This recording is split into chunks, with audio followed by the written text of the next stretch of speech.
Hi guys, welcome back once again and welcome to those who are new to the channel. This is Astha this side and today's section of video is going to be the part of your chapter 3 sexual reproduction, that is in human being, right? Reproduction in humans. तो आज का जो topic है that is for gametogenesis. हम किसकी बात करेंगे? Gametogenesis के बारे में.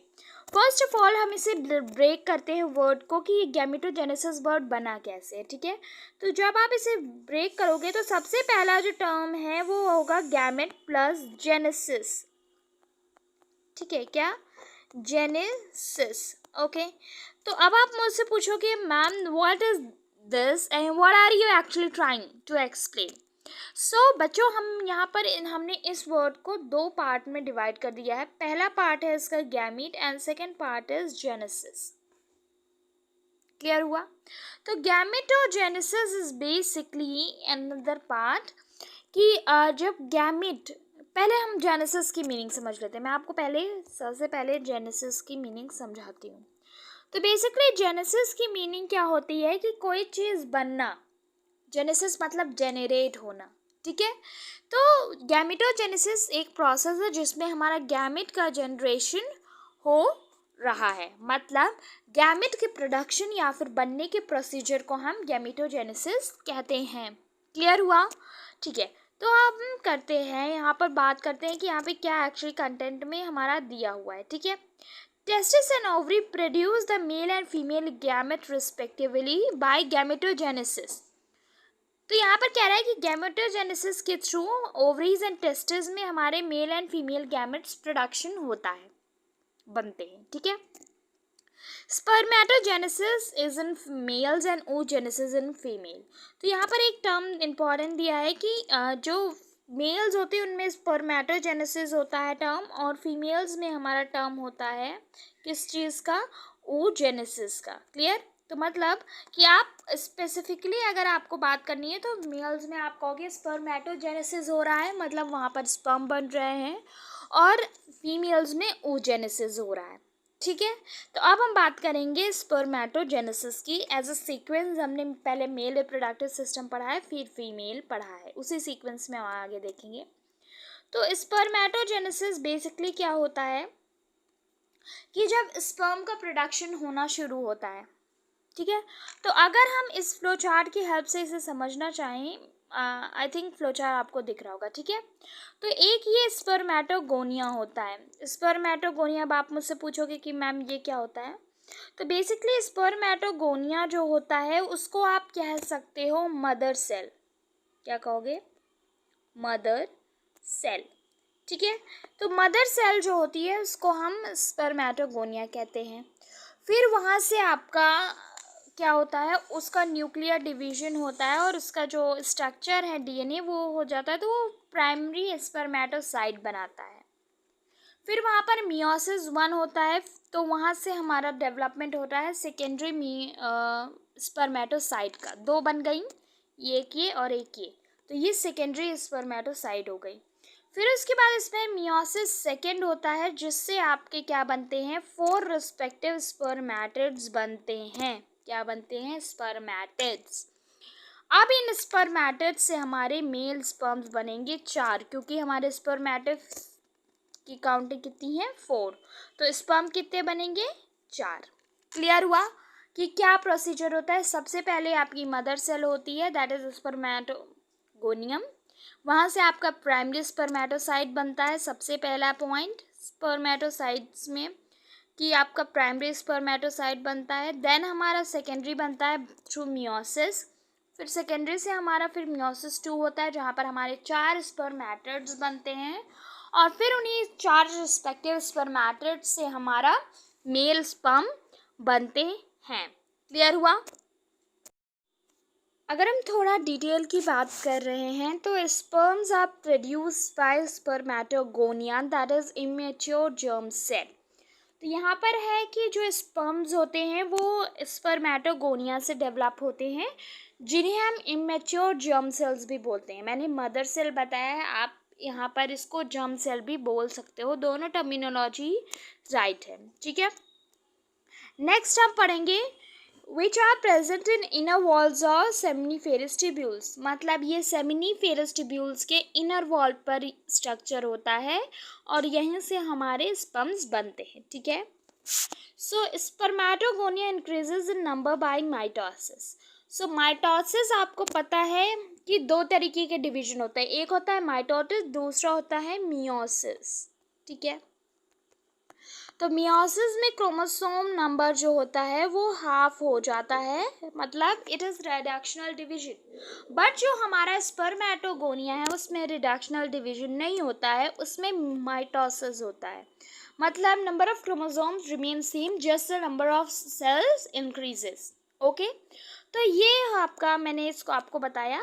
और जो अगर हम इनके नेचर की बात करें, so they are diploid, means they have two n number of chromosome, ठीक है।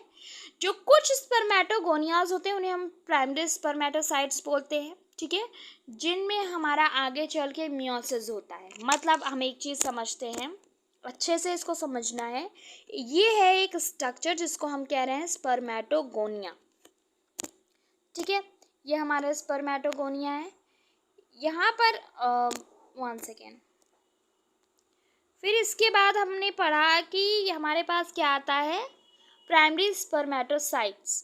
क्या आती हैं? Primary spermatocytes. तो अगर हम प्राइमरी स्पर्मेटोसाइट्स के ये स्ट्रक्चर बना दें तो ये हमें डिफरेंशिएट करने में आसानी होगी ना। तो ये है, फिर ये इनका क्या होता है, यहाँ पर हमने पढ़ा कि माइटोसिस होता है। कहाँ पर? इस पॉइंट पर हमने पढ़ा कि यहाँ पर माइटोसिस होता है। क्या होता है? माइटोसिस। बट जस्ट उसी के बाद हमने पढ़ा कि यहाँ पर आपका मियोसिस होता है, मतलब ये मियोसिस 1 है। इसके बाद यहाँ पर बन गया आपके, फिर इनमें रिस्पेक्टिव आपका क्या होगा, मियोसिस होगा, मियोसिस 2। उसके बाद हमारा क्या बनेगा, स्पर्म्स बनेंगे, ठीक है। तो प्राइमरी स्पर्मेटोसाइट्स में हमारा मियोसिस होता है। तो पहले मियोटिक डिवीजन के बाद हैप्लॉइड सेल बनती हैं जिनको हम सेकेंडरी स्पर्मेटोसाइट्स बोलते हैं। फिर उनमें फर्दर मियोसिस होता है, तो जो 4 हैप्लॉइड स्पर्मेटिड्स को डेवलप करती है, ठीक है। और यही स्पर्मेटिड्स आगे जाकर हमारे क्या बनते हैं, स्पर्म्स बनते हैं। आपको पता है स्पर्म का नेचर कितना होता है, हैप्लॉइड, दैट इज N। तो यहाँ पर आप देखो, आपको इसका प्रूफ भी मिल रहा है कि यहाँ पर क्या हो रहा है, प्राइमरी और सेकेंडरी स्पर्मेटोसाइट्स में आपका मियोसिस हो रहा है, मतलब रिडक्शनल डिवीजन, जिसकी वजह से जो स्पर्मेटिड्स बनते हैं उनका नेचर कैसा हो जाता है, N नंबर, ठीक है। क्या हो जाता है उनका नेचर, N हो जाता है। तो जब उनका नेचर N हो जाता है, मतलब हाफ हो गया, तो यानी कि जो स्पर्म बनेगा उसका नेचर भी कैसा होगा, N होगा, ठीक है।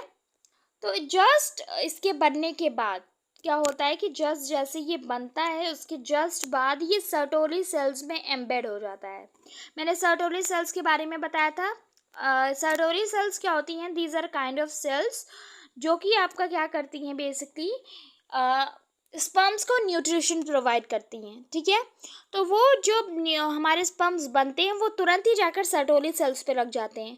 जब वहाँ पर वो लग जाते हैं तो उन्हें न्यूट्रिशन बनता है और वो डेवलप करना शुरू कर देते हैं, ठीक है। और स्पर्मेटो स्टार्ट कब होती है, तो as a initial period of your puberty, जैसे आप अपनी प्यूबर्टी को टच करते हो around the age of your 12-13, you start the production of spermatogenesis in body. इसमें जो स्पर्मेटोजेनेसिस को स्टार्ट करने के लिए इम्पॉर्टेंट हार्मोन है, that is gonadotropin releasing hormone. तो इस हार्मोन जब आपकी बॉडी में रिलीज होगा तभी आपको स्पर्मेटोजेनेसिस का प्रोसीजर स्टार्ट होगा।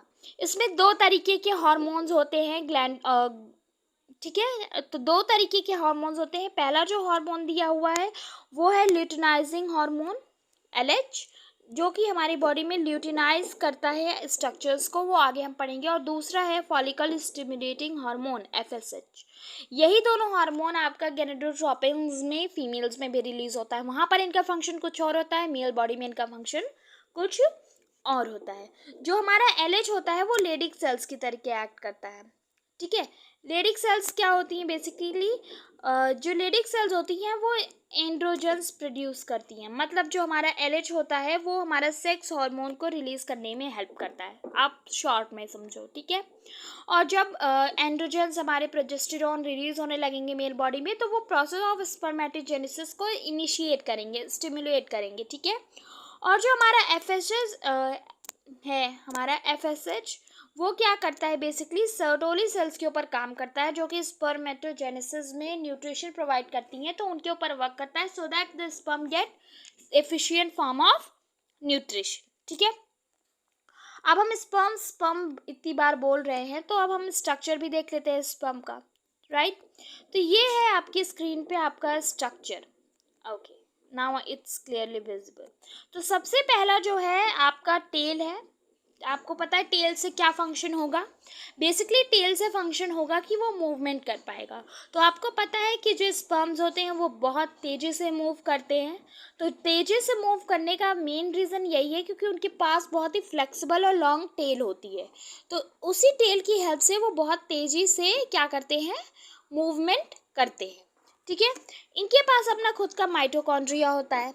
माइटोकॉन्ड्रिया क्या होता है, पावर हाउस, ठीक है, पावर हाउस इसे बोलते हैं, सबको पता है, इन आप लोग क्लास 11th-12th में पढ़ कर आए हो। पावर हाउस है तो मतलब ये किस चीज़ का प्रोडक्शन कर रहा है, एटीपी बना रहा है, यानी कि आप सेल दे रहा है, एनर्जी दे रहा है। तो ये जो ये जो स्पर्म है, इसे आपको क्या चाहिए, आपको पता है कि ये बहुत तेज़ी से मूव करता है। जो स्पर्म तेज़ी से मूव नहीं करेगा वो ओवा से फ्यूज़ नहीं कर पाएगा, तो इसलिए हर स्पर्म में माइटोकॉन्ड्रिया होता है, स्पेशल स्ट्रक्चर जो कि एटीपी बनाता है। और जब एटीपी वो बनाता है तो इसका रीज़न है कि ये स्पर्म को अपना स्पेसिफिक एनर्जी मिल जाती है, जिसकी वजह से वो तेज़ी से वर्क करता है, ठीक है। आपका आता है मिड पीस। ये मिड पीस जो होता है बेसिकली यहाँ पर आपका क्या होता है कि शॉक जो होता है वो इसे एब्जॉर्ब करता है। यहाँ पे कुछ ऐसा स्ट्रक्चर होता है या फिर आप कह सकते हैं ऐसा केमिकल होता है जो कि शॉक को एब्जॉर्ब करता है। फिर आपका न्यूक्लियस आ जाता है, और जो हेड स्ट्रक्चर होता है उससे पहले हमारा आता है नेक स्ट्रक्चर, मतलब टेल, फिर नेक, फिर आपका हेड, ठीक है। हेड में आपका जो सबसे इम्पोर्टेंट स्ट्रक्चर है वो है एक्रोजोम, ठीक है। ये एक्रोजोम क्या करता है कि ये कैप लाइक स्ट्रक्चर होता है किसके, स्पर्म के हेड पे। और जैसे ही स्पर्म, ठीक है, ऐसे अगर हम कह लें कि जैसे ही स्पर्म आपका एग के पास आता है, ठीक है, ये हम मान लेते हैं एग है और ये मान लेते हैं हमारा क्या है, स्पर्म है, ठीक।